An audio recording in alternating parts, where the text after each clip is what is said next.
Chapter 1. The smell of wet coal. The summer of 1957 smelled like wet coal and honeysuckle. I was 12, and we were driving from Pittsburgh to my grandfather's place in Red Hollow, West Virginia, because the doctors said the mine dust had finally eaten through his lungs. Dad kept the radio low, some crooner whining about love, while Mom stared out the window like she could see the hills before we even crossed the state line. I sat in the back of the old Ford with my knees jammed against the front seat, counting telephone poles the way other kids counted sheep. Grandpa Harlan lived in a company house that sagged like a tired dog. The porch boards had rotted through in places. You had to know which ones to step on. When we pulled up, Aunt Ruth's Buick was already there, and Uncle Clyde's rusted Chevy truck sat crooked in the yard like it had given up on leaving. The mountain behind the house was striped with old tipples and slate dumps, black scars against the green. I remember thinking the whole town looked bruised. Inside, the air tasted of camphor and something sour underneath. Grandpa lay in the front room on a daybed dragged in from the parlor. His beard had gone white and wild, and his eyes were the color of creek ice. Machines hissed beside him, an oxygen tank, a humidifier, a radio that only picked up static. He didn't open his eyes when we came in, but his lips moved like he was arguing with someone we couldn't see. "Late as ever, Eleanor," he rasped when Mom leaned over him. "Figured you'd stop for ice cream and let an old man choke." Mom's smile cracked, but held. "We're here now, Pa. Here for the will, more like." His laugh turned into a cough that rattled the windows that I stood by the door, clutching the paper bag with the drugstore comics I'd brought to read to him. Grandpa's hand shot out and clamped my wrist. His nails were yellow and split from years underground. "Don't look at the corners, boy," he whispered. "Whatever you do, don't look." Chapter 2.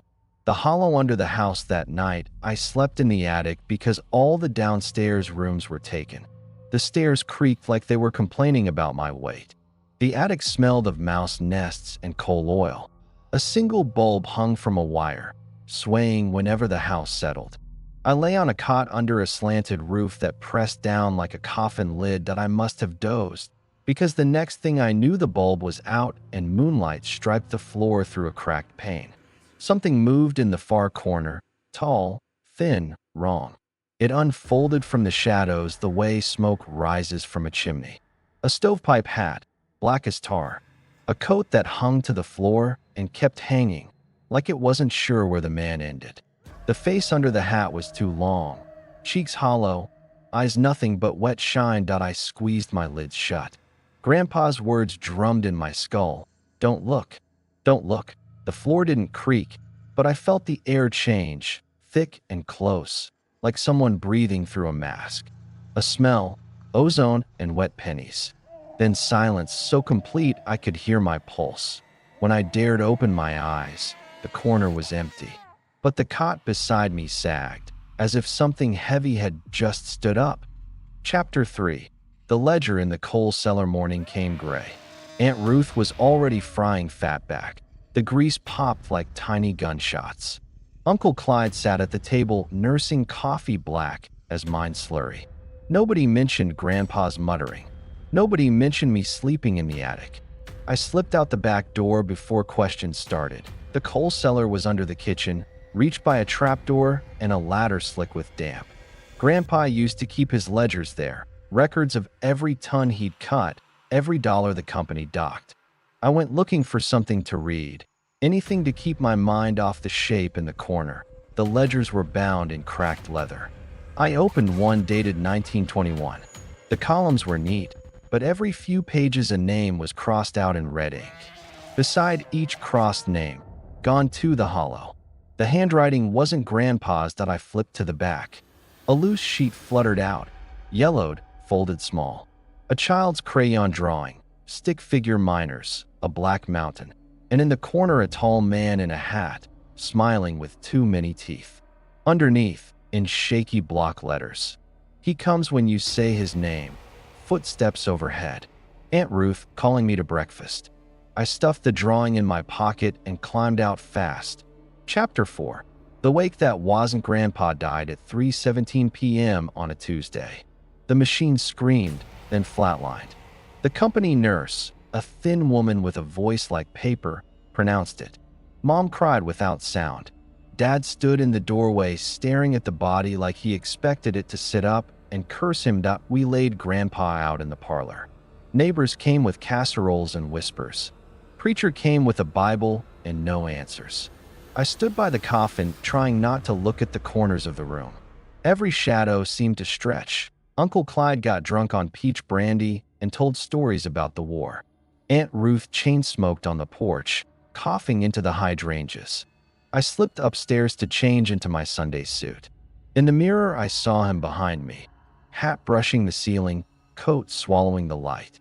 He raised one finger to where his mouth should be. I bit my tongue until I tasted iron. Then I sang under my breath, the only hymn I knew, "Nearer, my God, to thee." The reflection rippled. When I looked again, the glass showed only me. Downstairs, Uncle Clyde was gone. Someone said he'd stepped out for air. Nobody went looking. Chapter 5. The ride to the cemetery. They buried Grandpa on the hillside behind the Methodist church. The graveyard was full of sunken graves and plastic flowers. Rain came down in needles. I held Mom's umbrella while Dad and the pallbearers wrestled the casket over mud. Aunt Ruth didn't come. Said her lungs couldn't take the climb. Uncle Clyde still hadn't turned up. The preacher rushed the words. Thunder answered amen. On the way down the hill, Dad's foot slipped. He grabbed my shoulder to steady himself. His eyes were wide, fixed on something over my head. Jesus, he whispered. That I didn't turn. I started reciting the multiplication table aloud. Dad's grip loosened. When I risked a glance, the path behind us was empty except for rain. That night, Aunt Ruth's Buick was gone. Mom found her purse on the kitchen table. Lipstick melted in the heat. Chapter 6. The empty house echoes. We stayed another week to settle the estate. The company sent a man in a suit to inventory the house. He measured rooms, tapped walls, wrote numbers in a little book. Every time he turned a corner, I held my breath. I slept on the couch because the attic felt smaller now. Each night the house creaked like it was trying to speak. I kept a flashlight under my pillow and the hymn book open to Rock of Ages. One morning, I found Dad in the coal cellar staring at the ledgers. His finger traced the red ink names. "These dates," he said. "They match the accidents. Every one." I wanted to tell him about the drawing, about the rule. Instead, I asked if we could leave early. He looked at me like he'd forgotten I was there. "Soon," he said. That afternoon, the company man vanished. Left his clipboard on the porch, pen still clipped to it. Chapter 7. The drive-in revelation. Dad decided we'd leave at dawn.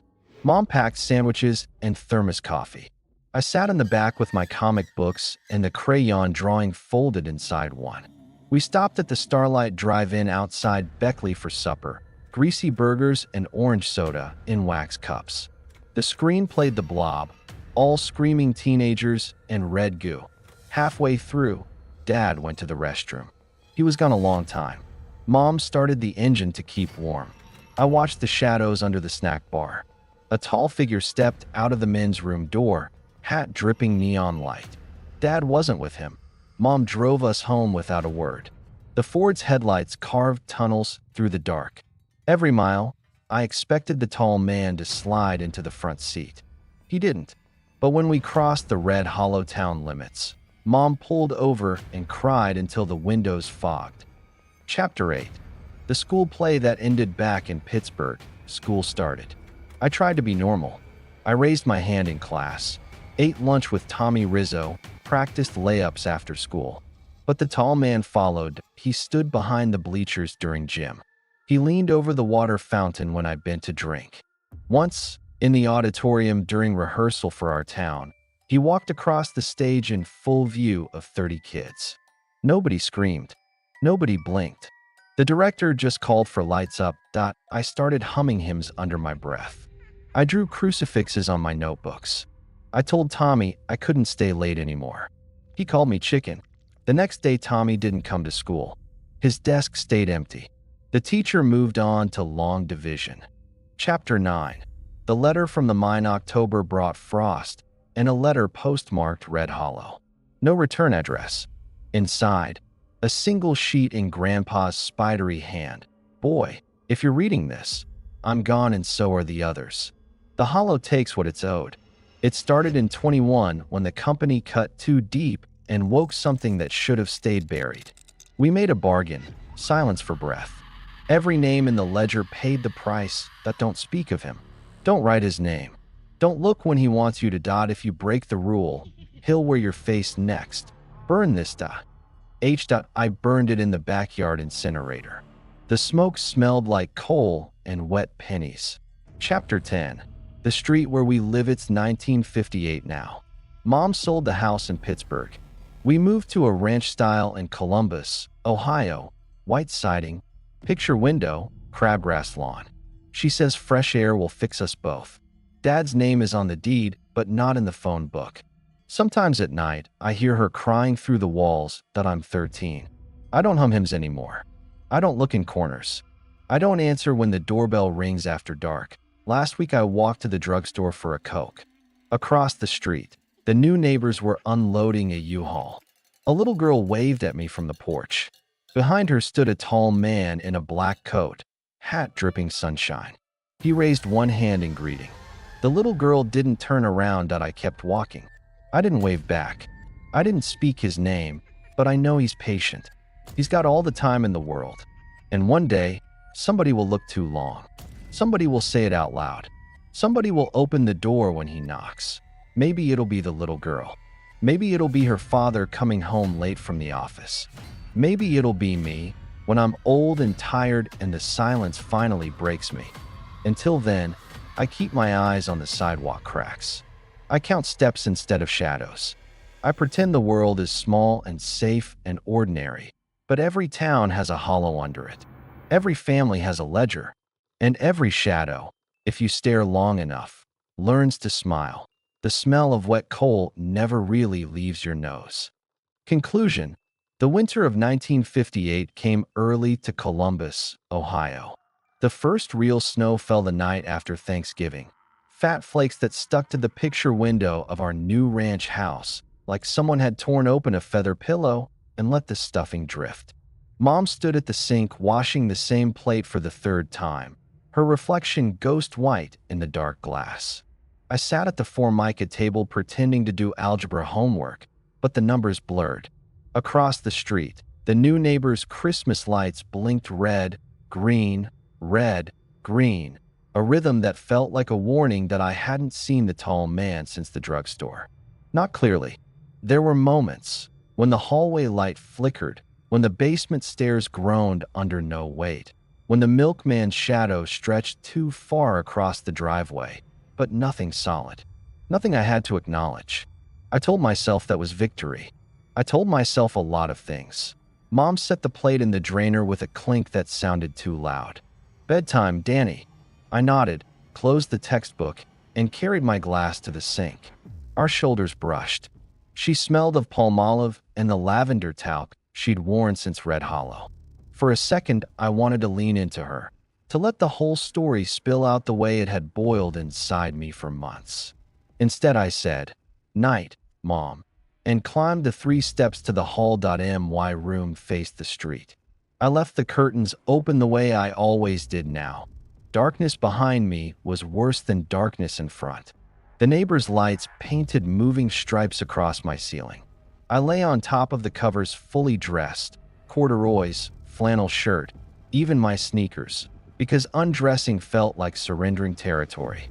The house settled around me with its new house smells, fresh paint, wallboard dust, the faint chemical sweetness of the carpet pad. Somewhere a radiator clanked. Somewhere else, water dripped in a pipe. Ordinary sounds. Safe sounds. Sleep came in pieces. I dreamed of the mine again. Only this time the tunnels were the hallways of Jefferson Junior High. Lockers lined the walls like coal cars. The bell rang, but no one moved. I walked alone, sneakers squeaking on linoleum that turned to slate underfoot. At the far end stood the tall man, hat brushing the acoustic tiles. He held Grandpa's ledger open on one palm. Names glowed red, then black, then red again. When he looked up, his eyes were the emergency exit signs that I woke with my heart hammering so hard the headboard rattled. The clock said 2:13 a.m. Snow tapped the window like fingernails. I swung my legs off the bed and padded to the glass.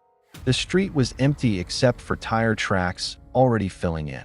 The neighbors' lights still blinked. Red, green, red, green. Then I saw her. The little girl from the U-Haul stood on her front porch in a pink nightgown, barefoot despite the cold. She couldn't have been more than 6. Her hair was white blonde, the kind that looks silver under street lamps. She stared straight at my window. In her arms, she clutched a stuffed rabbit. One ear flopped over her fist. Behind her, the tall man rested a hand on the porch rail. His fingers curled around the wood the way smoke curls around a chimney. He tilted his head, listening to something I couldn't hear. I pressed my forehead to the cold pane. "Don't look," Grandpa had said. "Don't acknowledge." But the girl was looking. She was looking right at me. Her mouth moved. I couldn't hear the words, but I read them anyway. "Help me." I stepped back so fast I tripped over my desk chair. The crash brought Mom running, robe flapping, hair in pin curls. "Danny, what happened?" I saw. I started, then clamped my mouth shut. The rule. The rule." She flicked on the overhead light. The room looked smaller, safer. "Bad dream." I nodded. She smoothed my hair, kissed my temple the way she hadn't since I was 8. "Go back to sleep, baby. Morning comes fast." When she left, I didn't lie down. I went to the window again. The porch was empty. Snow had already covered the small bare footprints. The Christmas lights blinked on, red, green, like nothing had happened, but something had. I felt it in the hollow space under my ribs, the same hollow that had opened the day Grandpa died. The tall man had crossed state lines. He had followed the scent of silence the way blood follows a shark. And now he had found new prey. I didn't sleep again that night. At dawn I dressed for school, ate cereal I didn't taste, kissed Mom goodbye. The school bus smelled of wet wool and diesel. Tommy Rizzo's seat was still empty. No one mentioned it. The teacher called roll and moved on. I stared at the blackboard where equations crawled like insects. During recess I stayed inside, pretending to sharpen pencils until the monitors shooed me out. The playground was a white field broken by swing set skeletons. I stood under the bare maple and watched the new neighbor's house. Smoke curled from their chimney. A woman, presumably the mother, came out to scrape frost from a station wagon. She waved at someone inside. The little girl didn't appear.